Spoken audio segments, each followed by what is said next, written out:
Okay, we're talking to industry legend Tana Douglas. She's in LA in isolation, not in isolation personally, but generally, and because of the world that we're in. And she's been gracious enough to give us her time over a Zoom call. We're going to do the best.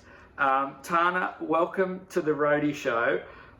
You're often described as Australia's rock and roll's first woman roadie, which I've got a couple of quick questions about that. You've got an amazing, incredible legacy, but I was speaking to someone the other day and they said that the roadie term seems a little bit male and a bit gendered. Do you mind being called a roadie, and did that change over the years? Like, did you care about what you were called back in the day? Well, you always care what you're called, but I've kind of got I've got an affinity to the term roadie, and I think because it takes me back way to the beginning when that's what we were. We were just roadies. Yes, it was a very masculine term. Yes, it could be a derogatory term. It could be a like stinky, smelly roadie term. Yeah. But you know what? We all got stinky, smelly. It was hard work, you know.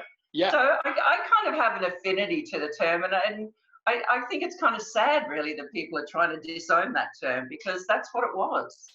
I love that. I love you said that. I agree. I think it can be whatever people need it to be. I want to get to what you've talked about, your experience, which is unbelievable. But to frame it, Australia in the 70s, right?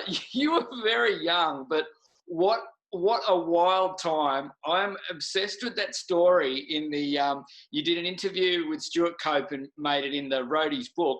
I'm obsessed with the story about Philip Petit, is it? Who went on to tightrope in the World Trade Center. I'm just trying to picture Australia in the 70s. You're there. You've almost run away with the circus. He's almost literally the circus. Describe to us like the time of what it was like then and when you started out, you know, and you ended up in music. Yeah, I mean, it started off that I discovered Janis Joplin at boarding school. And then I discovered there was going to be a thing called Woodstock. Yeah. And it was like, I'm going to go. Yeah. It's like, I'm going to go see Janis. I had no idea where Woodstock was.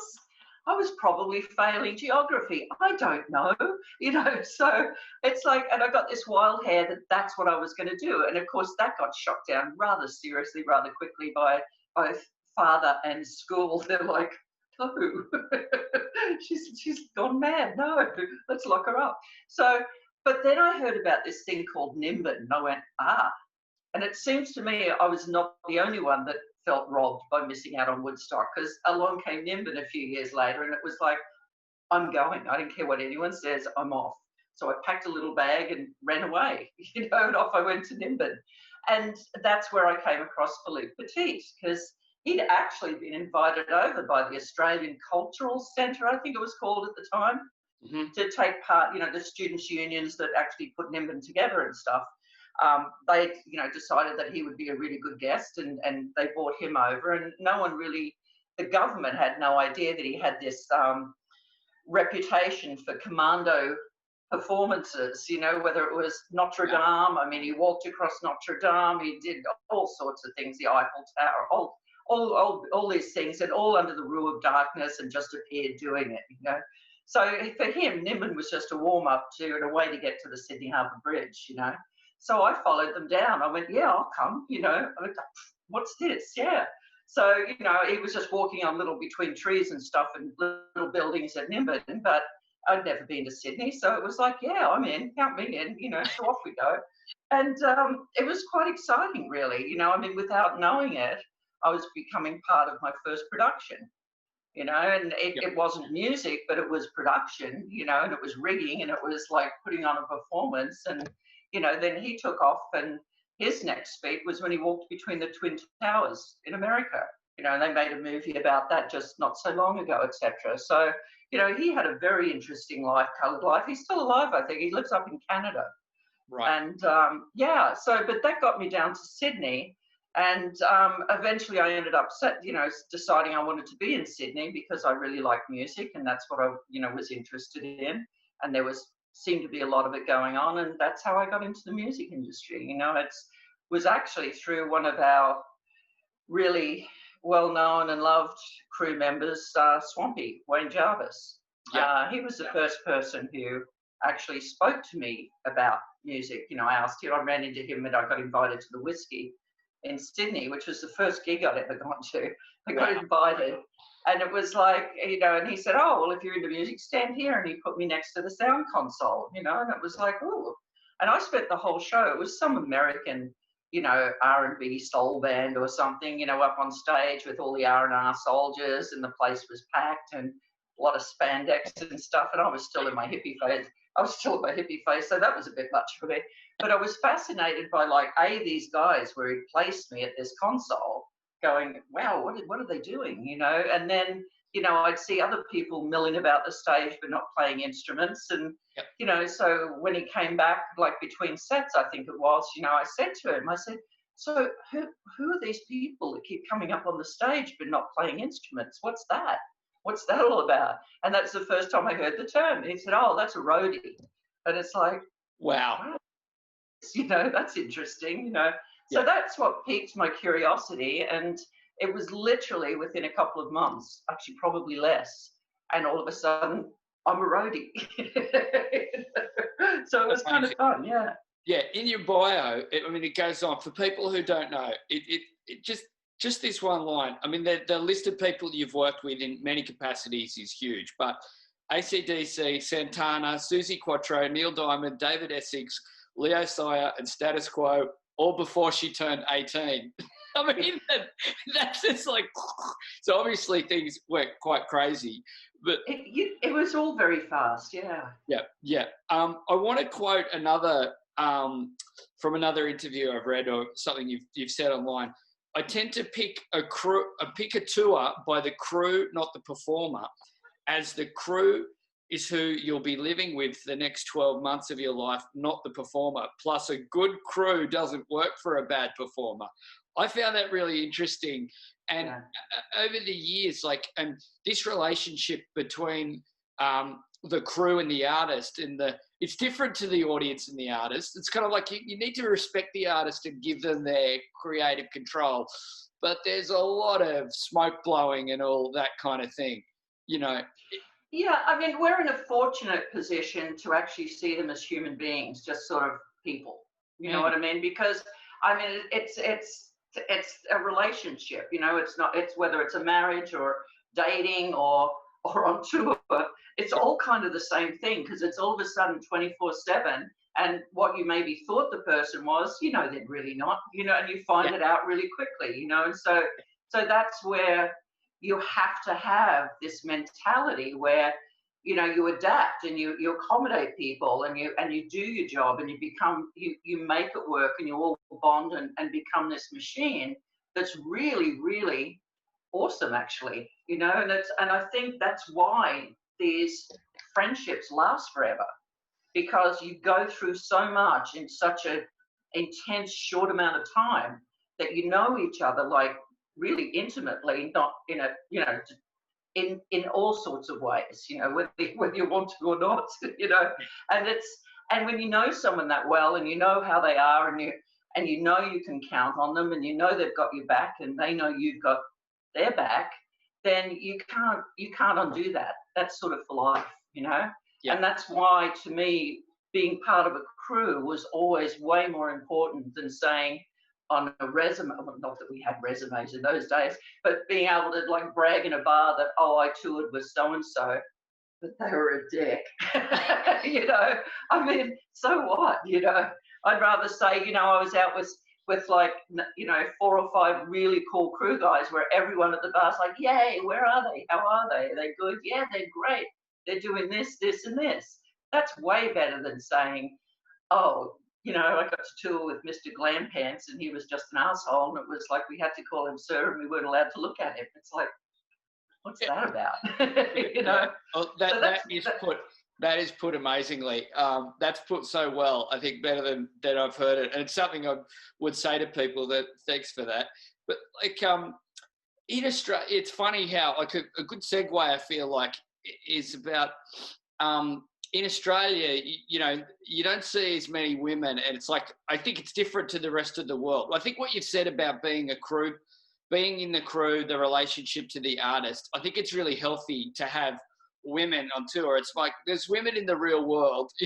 Why don't we have women? I've actually, in the last few months, had someone say, "Oh, women don't want to work in this," and I'm like, that is just such a garbage thing. It doesn't work. It doesn't make any sense. Do you think it's different in Australia than the rest of the world? You left quite early. Did you leave because of opportunities?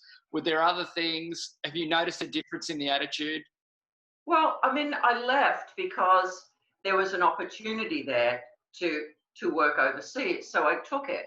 Plus, to be honest, I kept moving all the time because I figured that I was going to get busted. They'd figure out I was a girl and maybe I shouldn't be there. So I thought, if I keep moving and keep touring, then they can't really just throw me off a tour just because I'm a girl. But I don't think it's different in Australia. There's organisations in Australia. I think Tech Sisters is one that's all girls. I think there's a couple of them, and like over here, there's Sound Girls, there's WILM in Europe and in the EU. There's organisations all over the world now for female roadies. It's still a really low percentage. I mean, I think across all of the fields, it's maximum 7%, I'd say. Right. But there's women everywhere that want to do this job, but it takes a certain kind of woman to do this job, because I think the important thing is to remember, the most important thing is how you fit in as a member of a crew, not how you stand out as a woman. I think you've got to separate those two with work. You're not there to be a woman, you're there to be part of the crew. And if you can't be part of that crew, then it's just like if you're a guy and you can't be part of that crew, it's not going to work. So, but I think it's more of a focus. If you can shift the focus from being a woman to being an integral part of a crew, then you've triumphed. You've figured it out, and then you're in. That is really good. Reading that, actually hearing it when you say it makes a lot more sense than just sort of reading it on paper. And okay. No, it's good. I have to learn how to say that better. No, it's great. I feel it's closely related to a lot of your work in mentoring, and mentoring's you've something going on, and like this idea of experience versus education. I don't think there's anything wrong with either. I think it's important, but so going on from what you've just said, is the mentoring, is that, explain how you feel like mentoring could help in explaining to that people along, sharing your experience in bringing someone up in the industry and helping people to come into the industry. Yeah, I mean, mentoring is quite important now because of everything that's going on in the world, Yeah. And also because there's so many of these colleges that are giving degrees for what we do, you know, and I think that can be a double-edged sword. Some of them are good, some of them are really not good, and I feel sorry for, kids that get stuck in the ones that aren't good, but the other thing is, I mean, the good side also is parents are actually paying for these kids to go to these courses, which means that it's been legitimatized, because when I did it, and I'm sure when you started doing it, it was like, yeah, okay, but when are you going to get a real job? It's like, yeah, okay, so you went up and down the coast of Australia with some band, and yeah, okay, I'm sure it was fun. No, it was really hard work. And so now, you've got that out of your system. Now, can you get a real job? And that never went away. It was like, seriously, still, But now, at least, the upside is parents are actually encouraging their children to do it. Don't know if they should. They obviously don't really know what happens, but anyway, but they need to know the difference. They can't come out of college and walk into a venue and just start operating a sound console or a lighting board or whatever, because they've got to survive the load-in. They've got to survive all of those different levels so they know what they're doing. I mean, you can learn it, you can learn the theory of it, but, there's a difference between learning how to do something and learning why you do that thing. And that's the difference. I don't think they teach you that difference. Because if you only learn how to do it, then if everything changes all of a sudden, you don't know how to do the new version of it. But if you've learned why you have to do those things, then you can adapt. And that's the difference between a good crew person and someone who maybe got straight A's in some college somewhere. Amazing. You know, so Yeah. so you know, you know, it has a purpose. Would I do it? I don't think so. You know, I don't think I would never go to school to learn how to do it, because to me it's just, you've got to be fast, you've got to think on your feet, you've got to listen, you've got to watch, and you've got to soak it all in as it's happening, and you've got to understand why it's different. You know, you can't just, you know, set something up and go, hang on a minute, it sounded really good yesterday, and these are the graphics that we're supposed to have, and the equalizers are set where they're meant to be, and this is that, and it sounded great yesterday. Well, that's because yesterday you were in an amphitheater, today you're in an arena. You know, it's like you've got to figure it out, you know. And oh, it sounds different once the audience gets in. Yeah, well, it will. You know? I mean, you know, so there's a lot of different things, you know, and whether it's lighting, video, whatever it is, you know, you've got to be versatile. You've got to be able to adapt, and you've got to be able to change really quickly and know how to fix something and bridge a situation so there is no gap, you know. Absolutely. And you've actually done that in your career, like at a huge level. I mean, people talk about pivoting or whatever now, but you went from doing sound to doing lighting to being like a really big player in the logistics area. And all of these things they're very different skill sets. So, you know, this is something you did, and something important, I guess, to be able to adapt and change. Yeah, I mean, I actually started off doing backline, but that was my first thing. I mean, originally I was doing backline for a band called Fox, which a guy called Peter Laffey was in that band. And that's, I went from them to AC/DC, you know, and I still did backline for all of them, because I was the only roadie. So, you know, drums, guitars, everything. But yeah, pivoting to me is always, which is the word everyone's using now, was something that if I felt I wasn't learning enough, you know, or if I felt it wasn't something that you know, it wasn't what I thought it was going to be, I just jump and go and do something else, you know. And I think that's really important, you know, because you keep learning. And if I hadn't done backline, sound, lighting, production management work, I wouldn't have known how to do the freight forwarding side of it, the logistics and the customs and all that, you know, because it's really important that when you're getting held up, you know, in say Lima, Peru, where they're all black on black military dudes at the airport going for Carlos Santana, tapping the case with their gun, going, what's in here? You know, and if you can't answer that question, they're going to open every case, you know. But I could tell them, you know, it's like, oh, that's a dimmer rack, you know, that's going to have, you're going to open it, it's going to look like this, and it's this, and it's for the lights, and it's for this, and they're like, and they open it, and there it is, you know. So, and again, even how to travel that stuff, how to load it into a plane so it doesn't get damaged with, you know, landings and takeoffs and all that sort of stuff, or in ocean containers where they get thrown around in the ocean, you know. I mean, it's, so all of it's a learning thing, and I just don't think you can stop learning, you know, and learn everything, because you never know when you're going to use it. You know, if someone told me I was going to be doing logistics around the world for bands, it'd be like, what the heck are you talking about? What is that? You know? But I could step right into it because I already knew it. I just didn't know I knew it, you know? Yeah. You've already put a few production managers and tour managers. It's a shame that I've met that seem to have these distinct lines and no interest of the other thing. But anyway, speaking of, I think that's a shame, you know. Yeah, absolutely. But you know, there you go. They're lost. But speaking of adapting, we're obviously in a weird time where people can't work. But I feel like learning what to do when you're not on tour, it's a really healthy habit anyway. Over the years, what sort of stuff did you like to do off the road? Was that something you had to learn? Is it something you've continued to do now, applying off touring habits into this weird COVID time? You know, I didn't stop touring for about 15 years. You know, I mean, I had very little downtime at all. I mean, a lot of the time I didn't even have a house to go back to because was only going to be in town a week before the next one started, you know. So I found it really difficult, actually. Well, yeah, it is really difficult. This is a struggle that a lot of crew have, is when they stop touring, Yep. they go into this spiral and they think they're worthless and they can't do anything, and their whole life's been wasted. They've got no money, they've got no medical, they don't know what to do for work.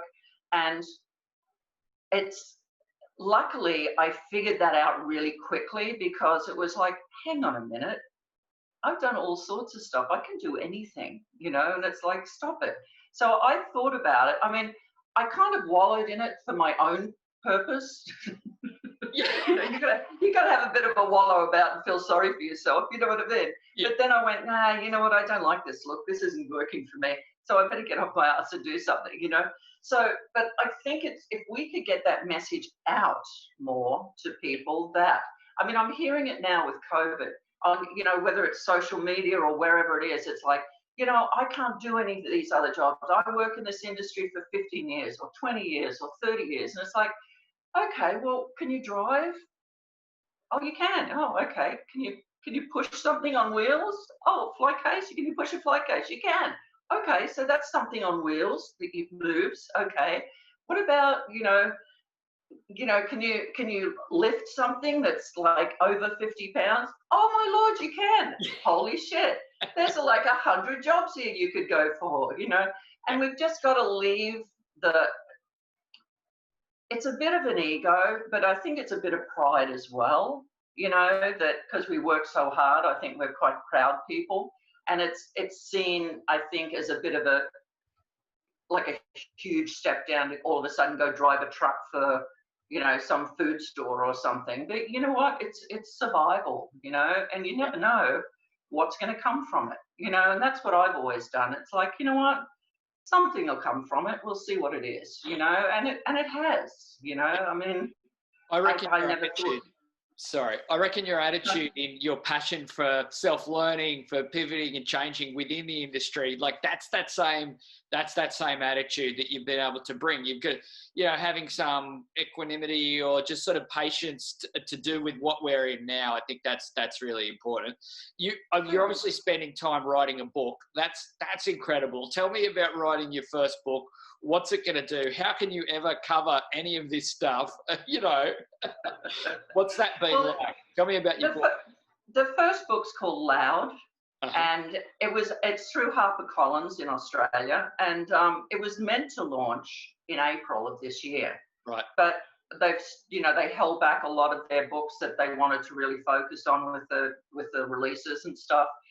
And they, you know, plus I couldn't fly down there at the time, you know, I might have been able to get into Australia, but then there would have been nothing once I got there, and I'd still be there now, not being able to get back. You know what I mean? So it was a decision. It was a really tough decision, but it was a decision to put it on hold. So that's my first book, and that's about really my journey in the music industry, you know, like how I got into the industry, the different bands that I worked for, the different people who helped me along the way, the different people who hopefully I could help along the way. And so it's a book of a journey, you know, it's a journey from my perspective of what the industry was like. And, and it goes up to like the millennium, basically, you know, so the like end of the 90s, you know, Y2K, it drops off just before Y2K. So hopefully that's been rescheduled to launch in March of next year. So hopefully, fingers crossed, but you know, there's no guarantees. We don't know. And maybe it'll come out before, maybe who knows, but that's at the moment. But so, you know, I decided, well, I'm not just going to sit here and do nothing. So I've started a second book. So why not? Just yeah. So, and you know, I'm like 5 chapters into that, and I'm doing courses at UCLA, and I'm actually doing financial courses at UCLA. Go figure. I've never had any interest in that. I've always given money away and never given a damn about it. And I'm not taking the course now because I want to hold on to money. I just want to see where the economy's going, because this is such a huge destabilizing event that there's going to be repercussions for years to come, years and years to come. There's going to be repercussions from this. It's not just going to go away. And that's whether the virus is, whether we come to grips with this virus at the end of this year or the middle of next year, there's still going to be an incredibly long road to recovery after that, with the economy, world economy, because everybody's in the same boat. So I'm doing those courses as well. I'm doing, the mentoring, which I'm really enjoying. I'm writing the book, and, I've been asked to speak at a college back east over here, take a course of, I think it's a 4-week course, and that's due to start with their next, when their school year opens, which I think is August, of this year. So that'll take me through probably to the end of the year. Great. And, so you've just got to keep busy, and that's what I'm telling people all the time, is you've got to keep busy, keep learning, just learn everything you can at this time. There are so many courses online that you normally pay hundreds to thousands of dollars for that are free. I mean, you'd be mad to not take them. Exactly. You've just got to, whether it's in this industry, there's tons in this industry, whether it's Shaw or, whatever companies, they're all doing it, and it's such a great thing that they're doing it, because it brings people together. They can get in those chat rooms, they can talk, they can figure each other out, what's going on. But people just have to be prepared that it's not going to go back to where it was for a very, very long time. And we need to be smarter as an industry, because this going to see a band playing in your car in a parking lot is just not going to cut it. That is just the dumbest thing I've ever heard in my life. And it's got to stop. So that's another thing that I'm doing, is I'm working on a project, a business plan that I'm putting together that will enable a full concert production to happen. So, and if I can, it's going to be, I'm going to need funding for it and seed money for it to get it off the ground, but I've got different technologies working on it, different production companies. It will have a lot of production jobs will be saved by this formula if I can get it off the ground, So that's kind of what I'm trying to do for the industry while all this is ground to a screaming halt. And I got inspired by this whole drive-in concert thing. It was just like, you know what, no, I worked too hard for too long for it to come down to this, To me, it's just totally devaluing the industry, just completely, And the other thing, with Live Nation saying that they're going to really lay all the rules out, that, this is what the band's going to get paid, this is what's going to happen, you're going to get this much of your guarantee. If it doesn't fly, this is going to happen. Well, you know what? No, because again, the first thing that's going to be cut is production, which means crew. So I'm not standing for that either. So you've actually answered about 3 questions that I was going to ask about the industry, because I feel like often the merger, there's things that were happening anyway that have now been sort of weaponized or amplified by this, things like mergers and what you just said. That was brilliant. And I hate that. And you've also kind of answered the question, but I don't really have a closer because you've just answered it all so well. But, what would you change about the music industry in the light of this? I hate these, what's your favourite memory, favourite gig stories, but what would you change about the music industry, or what you did, in your time? I think the industry has to get a little real. I mean, this is like a serious wake-up call. And I think what needs to happen is it needs to be recognized as an art form, not as a business, because it's now run and totally controlled by bean counters. And that is just, it's wrong. Yep. It's wrong, because there's so many talented artists out there who are just getting stepped right over for something that can be prefabbed on some show on television. It's like you win a competition on television after 2 months coaching with some celebrity, and all of a sudden you've got your record deal, you've got your world tour, you've got unlimited press and coverage, and you know what, you're not that good. It's like, I mean, a couple of them are talented, but it's just gotten out of control. I mean, there's no focus on nurturing the industry. There is nothing done to nurture it at all. There's no development anymore. There's nothing. I mean, I have a couple of friends who are producers over here, done bands like Alice in Chains and One Hammies, Grammys, sorry, and all sorts of stuff. And they're just now interested in developing artists because no one's doing it, and they're sick of hearing the shit that's getting churned out. Yeah. It's like it's sad, and it's all so easy to guess. It's like, oh, there's the R. Kelly thing with girls, so all of a sudden the next Grammy is going to be all girls win, and it's like, oh God, that is so shallow. It's like, stop it. I'm going to bite you. Stop it. It's like, do you really think we're that stupid? We can't see that? It drives me mad. Yeah, you're right. I think it's a two-way street. It's the culture and it's the media itself, but we've got a responsibility as an industry that was quite progressive in itself by bringing in this. It was so loose to beginning with. We have the opportunity. I love what you said, like, to see it as an art form. It's gone too far of just looking at it through another way. It's not saying being unhinged, because everything you've said today is so grounded and realistic and pragmatic. It's not airy-fairy. It's not even just like worshipping this idea. Everything you said is very real, but you're absolutely right. We can't lose that sense of creativity and unpredictability, if you will. Yeah. Hey, you're my inspiration now, my spirit animal. I can't wait. I can't wait for. I tell you what, if I'm still going, as many years as you've given this, I feel like we all do need mentors, and I love the fact that there was that strong idea. You spoke about Swampy, and I know in the book you've mentioned a lot of it's going to be a homage to a lot of the crew and people you've worked for. So I thank you definitely for the work you've put in. I think it's important to have people to look to the future, but to have people who are there and sort of giving back in a positive way like you are. So I thank you for that. You've got to keep it real, Yeah. Got to keep it real. Keep it real. There it is. All right. Well, I'll stop recording anyway, because this will take forever on the Australian internet.